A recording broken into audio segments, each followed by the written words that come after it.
Simula kahapon ay nagpatupad na ng pagbaba sa presyo ng liquefied petroleum gas sa mga kumpanya ng langis.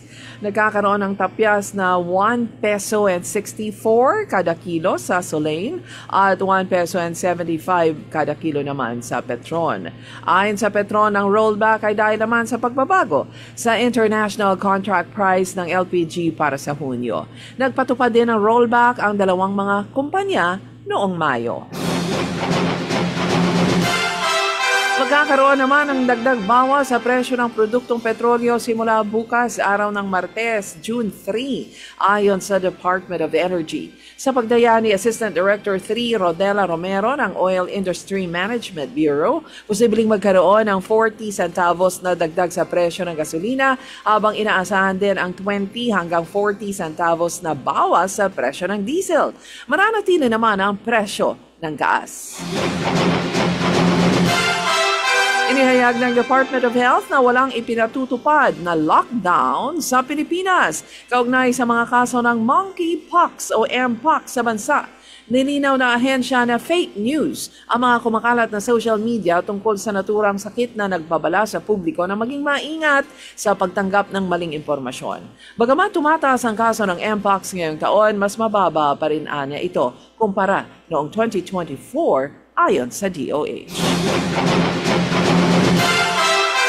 Tinawag ni Vice President Sara Duterte na isang crucifixion at sariling bloodbath ang kanyang impeachment trial sa Senado. Sa kanyang pagsasalita sa harap ng mga mamamahayag sa The Hague nitong weekend, ganito ang sinabi ni VP Sara. It's a persecution, some sort of crucifixion. And so when there's crucifixion, there's blood. So it's a bloodbath. May bloodbath. Natawa lang siya sa reaksyon ng Malacanang at ibang mga opisyal ng gobyerno sa salitang bloodbath na masyado nilang kinakatakutan at hindi alam ang tunay na kahulugan at konteksto. Sinabi naman ni Pangalawang Pangulo Sara Duterte na hindi niya prioridad ang pakikipag-ayos kay Pangulong Marcos Jr. dahil mas mahalaga ang kapakanan ng bayan kaysa sa mga personal na issue. Sa pahayag ni VP Sara, sinabi nito na hindi muna siya magsasalita hinggil dyan dahil hindi niya ito prioridad.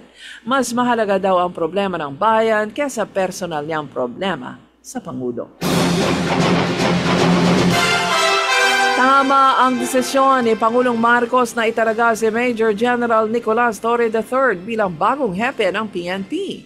Ito naman ang sinabi ni Interior and Local Government Secretary John Vic Remulla at outgoing PNP Chief General Romel Marbil. Kapwa sinabi ni Remulla at Marbil na magaling na police officer si Torre. Hindi daw ito regalo ng Pangulo kay Torre dahil sa siya ay nag-aresto kay Pastor Quiboloy at kay dating Pangulong Rodrigo Duterte na siyang mga political enemies ni Marcos.